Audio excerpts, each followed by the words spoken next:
I know you film a lot of your content in your backyard. What do your neighbors think when you're like role-playing in the backyard and filming? I get that question so many times under every video. Do you know this emoji of these two eyes and the mouth in the middle? Yes, That's usually what people use to describe my neighbors watching me.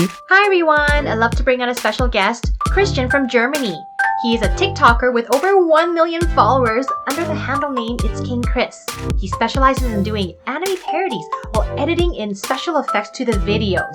I'd love to share with you his story of how he started as a TikToker and grown into such an amazing, beautiful account. Hey guys, I'd like to welcome an amazing TikToker, Christian, with his account It's King Chris. He has such amazing visual effects and videos for his TikTok account. Christian, do you want to introduce yourself and let us know what you do? You're being way too kind. Okay, so my name is Christian. I live here in Munich, Germany. And my name, as you said, is King Chris on TikTok. And I mainly do anime-inspired and related content. I actually had a question. What does the School of Hope mean on your icon? In October, I uploaded this video. It was called something with relationship advice. And basically, it was just me playing Naruto music in the background and giving relationship advice, talking about struggles I've had, trying to help people. And that video took off. And then I started making more videos about giving people advice, helping people, or trying to help people at least. And a lot of my videos revolved around giving people hope when they feel down, when they feel like they're surrounded by darkness and the day is not going to get better. So I got lots of DMs about that. I got lots of messages on Instagram about people reaching out, telling me about their struggles, talking about issues they're having. So I decided to do a podcast and give them a platform to express themselves and to talk about their struggles, and me trying to give them my perspective on things. Yeah, I didn't know what to call it then. I figured it should be a school because I was always in this Naruto mindset of like an academy and the Ninja Academy. I first wanted to call it the Academy of Hope, but then I switched to the School of Hope, and I still do it. And it's still a lot of fun. Oh, that's nice. Thanks for sharing that. I definitely have to check that out. So what actually got you started to be a creator? Oh, geez. I mean, that's a long story. I guess I started editing when I was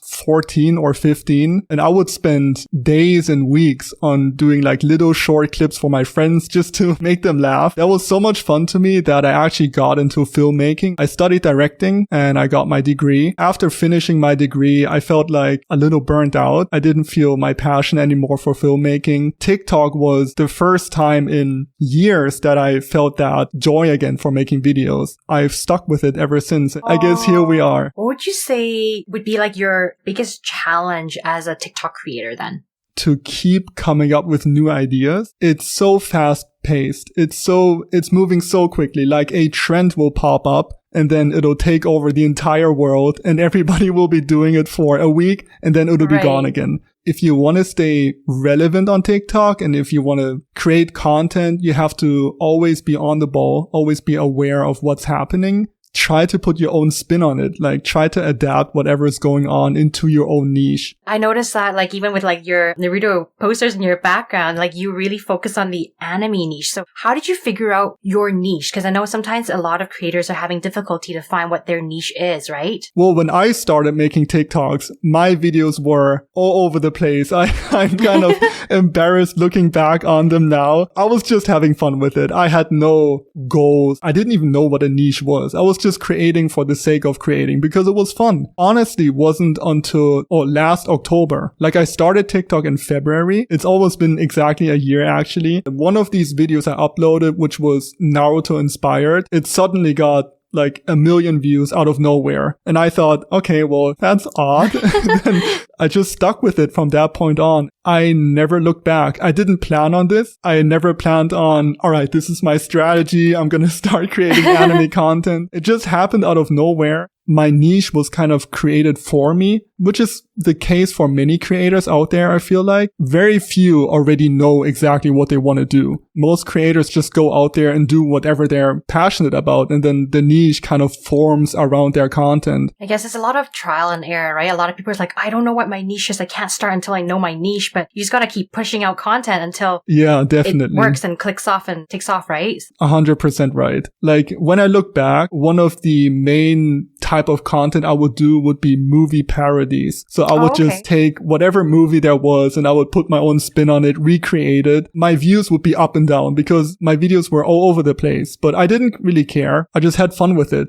Yeah, I don't know what clicked for me in October. I just felt like, all right, maybe this is what I'm here to do. This is like my thing, so to speak. I never had a thing. Tried it out. I stuck with it and it's been crazy. I see like your videos have a lot of visual effects in there and you play different characters in your story for your TikToks. How long does it actually take you to film everything and to edit everything together for one TikTok? I guess the more visual effects I use, the longer it takes for me to edit the video. Filming usually doesn't take that long. I do a lot of preparation the day before, like whenever I have an idea. I go ahead and write down every single shot I want to film. Could be like 20 to 25 shots. So the next day when I go out, I know exactly what I want to film. Filming can take anywhere between 30 and 45 minutes. Oh, wow. Editing really depends on how many effects I use. It can take up to like 1 hour of editing on top of filming. So a lot of time goes into these videos. Yeah, for sure. I know it takes me like an hour or two to edit as well. I think some people don't realize how long it takes to edit a video and to put it together. Is there anything special that you do that people just kind of watch and don't realize you had to put a lot of thought into doing? Well, actually, funnily enough, it's quite the opposite. I feel like many people think what I'm doing is much more complicated than it actually is. Oh, okay. You know, I never went to school for editing. I never had someone teach me. All I'm doing is from YouTube tutorials. Everything I do can be really learned online. It doesn't take any special talent to do what I'm doing. Most of the things I do is done with very easy tricks. That's one thing I learned in film school. It's not about how it looks for you, like while you're doing it. It just matters that it looks good on camera. Many things I do, like such as these special effects, they're usually just drag and drop in there. It's actually fairly easy what I'm doing. You do all the editing on your computer too, right? I do everything on my laptop, yeah. I use Adobe Premiere and After Effects to edit my videos.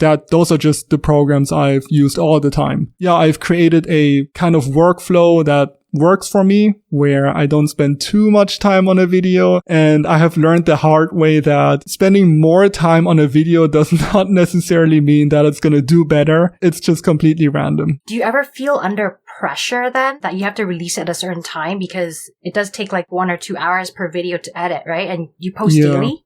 I post 3 times a day. Oh, wow. That's a lot of work. It's a lot of video. I have learned that's just what works for me. Ideas will not come to me out of nowhere. I rarely ever just sit down and an idea will just fall into my lap. That almost never happens to me. I really have to be disciplined with myself, honestly, to know, okay, tomorrow I'm gonna do 3 videos. And very often I'm sitting here at 11 p.m. I have no clue what I'm gonna film tomorrow. Often thinking like, all right, this is the day I'm not gonna be able to film 3 videos. And then because I'm so strict with myself, I just have this mindset of, okay, no matter what happens, tomorrow I'm gonna press record on my camera and I better have an idea of what I'm gonna film tomorrow, because I've just set my mind on recording 3 videos a day. And I know it sounds a little crazy, and I don't know if this is sustainable for me, honestly. Since October, I haven't missed a day yet. And in the beginning, it was, thank you.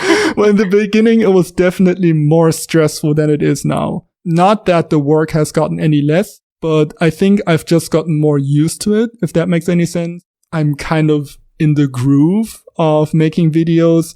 Before, I was definitely stressing out more. Right. I'm gonna be honest. So how do you foresee yourself in the future, like a couple months down the road? Do you think this is sustainable for yourself? Or are you thinking of trying something different or changing up your workflow so that you can still push out the 3 videos, but at a shorter amount of time? I've never been someone to really plan out my life or my goals. I think I'm just gonna keep doing what I'm doing right now and see where it takes me. Honestly, I never planned on making videos on TikTok in the first place. I got it more or less as a joke, and then it was so much fun to me, I stuck with it. it. My life since October has changed a lot, so it's hard for me to predict what's going to happen in the future. So we'll just see. I guess I'm just going to stick with what I'm doing right now, what's working for me, see where life takes me. So happy that everything started taking off for you. I know you film a lot of your content in your backyard. What do your neighbors think when you're like role playing in the backyard and filming? I get that question so many times under every video. Do you know this emoji of these two eyes and the mouth in the middle? Yes, That's usually what people use to describe my neighbors watching me. Actually, in the beginning, I did not think much of it. I wasn't even aware of my neighbors watching me. I don't know. Or I didn't know. Are they watching you?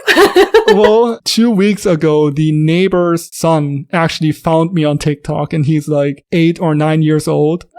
And of course, he went out and told all his friends about me. So now in the past 2 weeks, every time I'm outside and filming, I have this little audience of children watching me. Cute. And then yelling random things and trying to be in the video. I don't mind. I'm really happy that they like my videos. All I ever wanted to do is make people smile and entertain people. So I'm happy about it. That's so cute. You got all these kids looking up to you. Well, yeah, I appreciate that a lot. I don't know if I'm a role model. I don't think so, but I'm happy that they like my videos. Well, you're like a superhero to them, right? Because you add all the magic element to your videos. So I think, you are what they look up to. I guess so. I've never really thought about it, but that was actually the first time I've had any encounter of people recognizing me in any way. And I guess ever since I started making videos, it's been Corona and lockdown. Yeah. So I'm honestly not out a lot. I'm not around people who could potentially recognize me. I don't even know if they would, but that was actually the first time anyone ever recognized me, like in public. So it was very new to me. Oh, that's really cute and adorable. So I just wanted to ask, you do a lot of Naruto parody videos. Is that your favorite series? If you can tell by my your posters in the background. Yeah. Naruto was the first anime I've ever watched. Yeah. I remember sitting there as a child. I was like, I want to say 10 years old or 9. And I saw this promo on TV for this new TV show. I had no idea what that was. They promoted it as like Japanese cartoon, and I watched it. I remember one of the first episodes showed Naruto sitting there in the academy and like feeling outcast and feeling lonely, and that just resonated with me so much. When I was younger, I moved a lot. I switched schools, and it was very tough for me to fit in. I think that's the same thing for any child moving schools and cities. I really felt like understood, if that makes any sense. Yeah. So I grew up on Naruto, but of course, as I grew older, I dabbled into other animes. I mean, there's so many animes, great animes out there, and my content has definitely also developed from just doing Naruto in the beginning to now pretty much everything. That's really cool. I love seeing how you like do kind of real life action parody videos of it. It's always so fun to watch. Thank you very much. I am aware of all these real life adaptations of anime and how they haven't always worked out in the best way. Yeah. So I'm trying my best, and I'm really happy that people like my videos. It's still hard for me to believe that this many people watch and enjoy my videos, but it's very flattering, and it's everything I've ever wanted to do. I'm so happy for you, and you got so many like cute little audiences watching you film every day now. Yeah, thank you very much. So then, if you are a new creator trying to start out on TikTok, what kind of advice would you want to give them? Just to have fun with it. Don't think too much about wanting to generate views or wanting to get followers. Those things are unpredictable. I think you should just stick with what is fun to you, what you're passionate about, because in the end, that is what will keep driving you forward. If this all wasn't fun to me, I would not be getting up in the morning, going out there when it's raining and snowing to film videos. You really have to be passionate about it, and you really don't need much to get started. All you need is your phone, some weird or funny idea, and you can get started, and the rest will really take care of itself. Thank you so much for your time, Christian. Today, I really love thank you so much for having me. Yeah. Thank you. Thank you so much. Hearts. Thank you.